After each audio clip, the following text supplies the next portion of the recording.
everybody. This is Kelly Parker. Welcome back to another episode of Coffee with KP. And I'm delighted to have my special guest with me today. And I'm going to let him introduce himself. My name is Antonio McIlwaine. I'm from Philadelphia, but I go by Arm of Kaso. Dope. So, Arm of Kaso, can you share a little bit why they call you that, or why do you go by that? Well, I go by Arm of Kaso. So ARM actually stands for my first, middle, and last name. Okay. And that together is the ARM. So it's Antonio R. McIlwaine. Okay. And Kaso, like I got the arm of Pablo Picasso. That's where I get the word Kaso from. So okay. Being that you got the Arm of Kaso, what exactly do you do? Well, what I do is I call my style Sharpism, and it's because I use a lot of Sharpies for each piece. Right. So every piece that you see will be a form of markers. It could be crank markers, Posco, and then Sharpies. Okay, well. Speaking of pieces, this is one of his pieces right here. Yes. Do you have a title for this piece? Well, what's crazy is this title here, I didn't really have a title for this piece. So it was just like an abstract, it was guided by an amazing interior designer. And I just put my style on the piece. Really didn't have a name. It came out perfect, especially with this wallpaper, man. It's beautiful. It's a perfect match. Yeah, thanks a lot. Are you classically trained as an artist, or were you just freestyling since a kid? Well, I'm actually classically trained, but when I was a child, I went to a school that was in New Jersey, coming from Philadelphia. And it was like a kindergarten school, and I had to pass a test. Right. And I remember I actually failed this test, and I just went home and kept practicing and practicing. So from there, I went to like different types of schools that was able to sharpen my skills in doing art. So you can say that I'm classically trained. That's dope, man. We actually went to Philly a few weeks ago. Okay. For the Roots picnic, and we actually got a chance to speak at the Fillmore, and it was a great experience. And speaking of Philly, it's a very inspirational city as far as the architecture and everything like that is concerned. So I know it's a lot of artistic type people, not autistic, artistic type people in Philadelphia, man. Being that you come from Philly, how was the life in Philly growing up? Man, well, everybody says, I grew up in North Philadelphia. Born and raised. 90s. Yeah, born and raised. Yeah, born and raised in North Philadelphia. So I got over there like in the early 90s, and it was like really rough during that time. I went to a school, for everybody that's from Philly, Health Abroad in Tioga. It was called Mary McLeod Bethune. Okay. And I learned everything in that school. It's actually a college down in Daytona. It's our arch rival from Florida A&M. I went to FAMU. Okay. And our rival was Bethune-Cookman College. Wow. Now it's Bethune-Cookman University, and it's Mary McLeod Bethune. She founded that college. That is. How about that? Yeah, that's crazy. So this podcast, this show, whatever you want to call it, is about people who are, entrepreneurs and experts in their field. Outside of art, what are you currently doing? Well, I'm actually full-time. I'm a full-time artist. Okay. I've been doing this for like about 5 years now. And it has its ups and it has its downs. Yeah, I follow you a lot, man, and I see everything that you post, and of course I like it and comment on some of it if it moves me to comment. I don't just comment. Some people just comment for the hell of it. They put a fire emoji but have no emotion behind it. Right.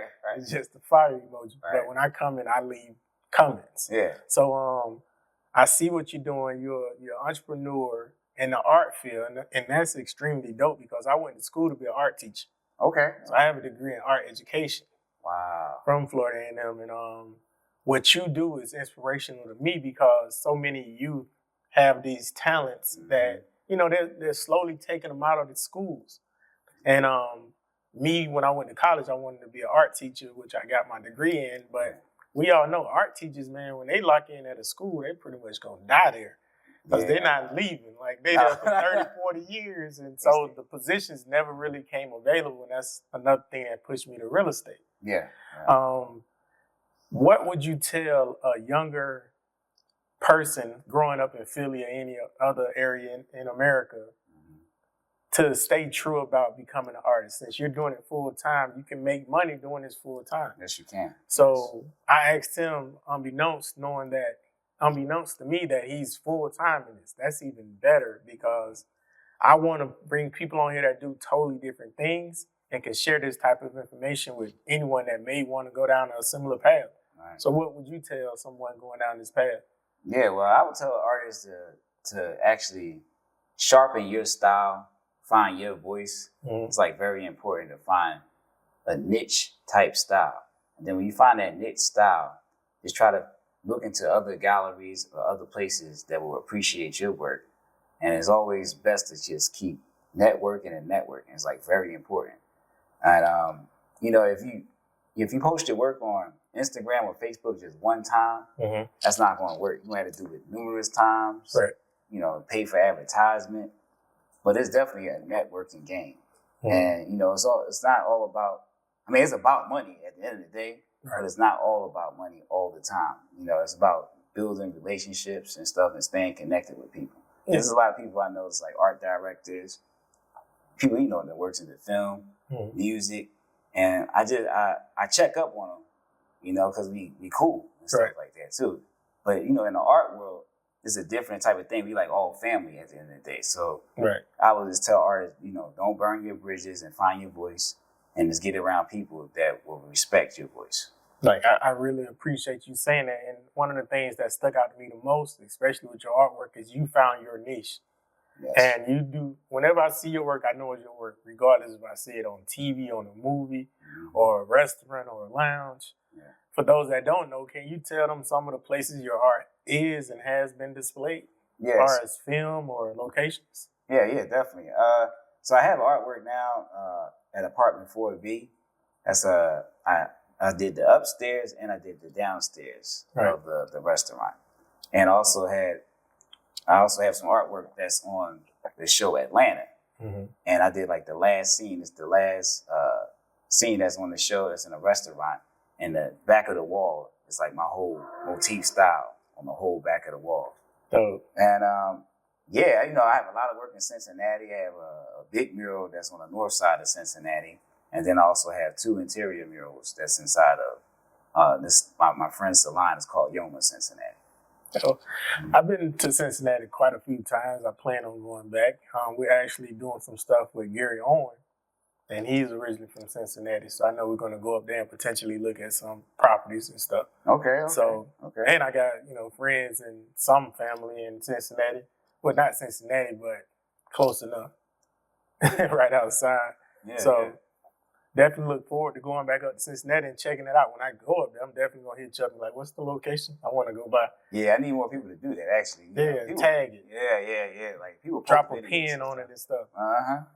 All right, so outside of these pieces that you have in film and everything that you're telling the kids to do, Mm-hmm. what, and I don't want to get in your pockets, what could you potentially make doing what you currently do? Man, I know some Per piece. I ain't going to say per. per piece. I Yeah. charge about $1,200 per piece, Mm-hmm.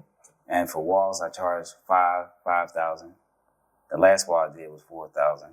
Right. And then I know some artists, they make up to $100,000 a year doing art. Yeah. Yeah, so. And it's all about, and I read this a few days ago, what you get your art appraised at. Mhm. That is the value, like, that you don't necessarily have to sell it for that, Yeah. but come tax time, say this piece behind us, you may have put a tag on it for $1,200, but if it's Mhm. appraised at $5,000, that's just what it is. Yeah. That's the value, regardless of what I sell it for. It's the appraised value. Mhm. And a lot of millionaires keep their artwork for tax benefits. So that's a whole nother niche that you as an artist could be tapping in, because like you have them hung in these restaurants and stuff like that. Yeah. You being, solicited, or what is the word? What's that? Not contracted. Commission. Commissions. Yeah, commission. you Yes. getting commissioned to do Commission, this yes. artwork. Yes. You could actually get them a receipt saying this is what it is. Yeah. This is the value that I put on this. But that's dope, man.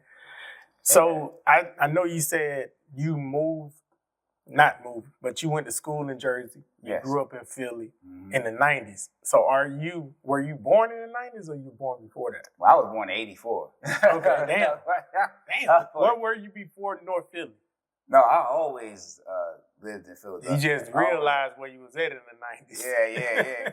I mean, sorry about that. Well, before that, because me and my family, we had to move a lot because, times was hard at the time. So I lived in New Jersey for a little bit. Thought you was going to say you went to Bel Air. It's like the Fresh Prince show. Right. Had to get away from some stuff, Yeah, got to fight at the playground. Yeah. Like, I ain't trying to get swung around in the playground. And, that's why I escaped to Jersey, though. But say no. But I lived in Jersey for a while. And that was like from kindergarten to first grade. Okay. And then we moved to Philadelphia. So it was a change up because, New Jersey is known to be like the Garden State. So it just looks nice, flowers everywhere. What part of Jersey? It was in Maple Shade, New Jersey. And, Maple Shade, New Jersey, and Palmyra. I don't know nothing about Jersey. My first time going, when we went to Philly, we went over to Burlington, New Jersey, to look at some properties and stuff. So outside of growing up in Philly, becoming an artist, what is next for you? Man, what is next for me right now is like I'm trying to become a global brand. Mm-hmm. Right now, I've been doing this all by myself. It's like all the contacts, everybody that I'm getting in contact with, I've been doing everything by myself. Some people, ask me, do I have like a manager or management? Right now, I actually been looking for management, because it's like it can become overwhelming to be doing, I'm gonna hook you up with some people, man. Do you do merch? Yeah, I do like merch. Clothes, head wraps, scarf, dresses. Yeah, I do all that stuff. Like I got a friend I went to college with, man. And I'll give you her information. Okay. She's real popular in doing these type of things. She works with like department stores. She works with Coach. She designs some bags. Okay. All type of stuff. And I'll be sure to link you two together because your styles will go hand in hand. She's very colorful and yours more monochromatic as far as this piece, but I do know you dabble in a lot of colors like the piece upstairs. Yeah. So I'm definitely gonna make that connection, man, because I can see your style like on merch. Yeah. I follow another guy, the Doodle, Mr. Doodle. Yeah. And he do everything, bro. He doing all this stuff. Yeah. Everything he got on is like that, but your style reminds me of a little bit of that. Yeah. Mixed with some Andy Warhol, you know, so it's real clean and mid-century. Yeah, it's not like graffiti. Yeah, it's not juvenile. Like that was my goal was to mix street art with fine art. Right, and I was just trying to find the balance, and I finally found my balance. And, perfect balance. Yeah, it's definitely it's a blessing to find. Now it's just about me just getting everybody else to find out about it. Like I'm trying to figure out a way to make this into like an educational thing. Start teaching kids and, So the painting we're looking at right now, what exactly inspired this painting and what is the title of it? Yeah, well, this piece is called Head in the Clouds. This is during a time of, terrible time. COVID was happening during this time. Right. And I was just like, man, if I was somewhere else, I'll be able to not think about this. So that's what the Head in the Clouds was. And then I seen this image of this guy, he had like sunglasses on Google. I was like, man, what can I make?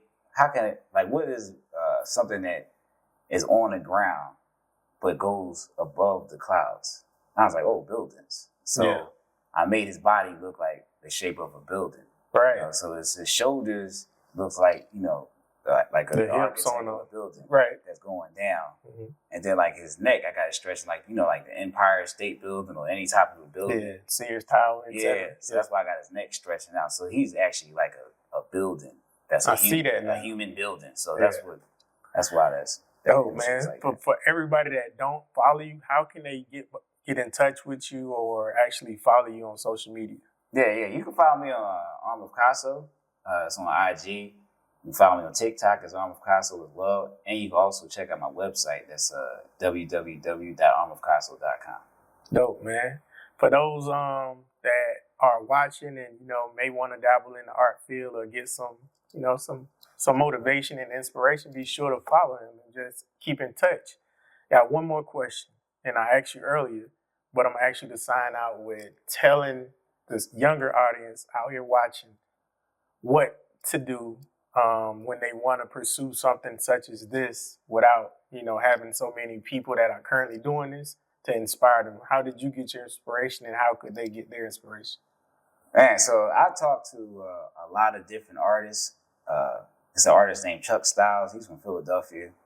It's always good to keep yourself surrounded around artists. I also still talk to, how I know you're saying he's like a art teacher. And I also still talk to my art teacher from middle school. And he's the one that actually got me. I didn't get to talk about this. He got me into creative and performing arts high school. Okay. And that's when I really went against a lot of other, artists. I thought I was all that in middle school. But when I got into high school, I was like, wait a minute. What was his name, your art teacher? His name is Mr. Brown. Okay. I actually still talk to him. He sent me a text message this morning about some art. Nice. And people like that was the first time I seen, an African American man, that was into art. Because I would, from that, before I used to always see like, Europeans, European art. I really didn't know too much about Black artists. He introduced me to, a lot of Faith artists. Ringgold and all them. Yeah. Romare Bearden. It's a lot. It's a whole list. It's a whole lot. I know exactly who you're talking about. It's crazy. I didn't know Romare Bearden was Black before you see him, but he is. Right. It's crazy. I got some of his coffee table books at my house with some of his artwork. I also have Tar Beach by Faith Ringgold. Okay. And who introduced me to this was one of my professors in college, Mr. Wilshire. Okay. And he just wanted me to call him Wilt.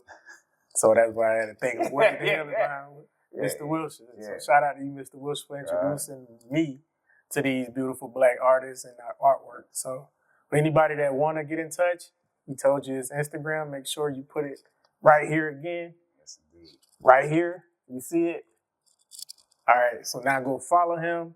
And I thank y'all for watching another episode of Coffee with KP. I am Kelly Parker. And I'm of Kaso. Tell him your real name.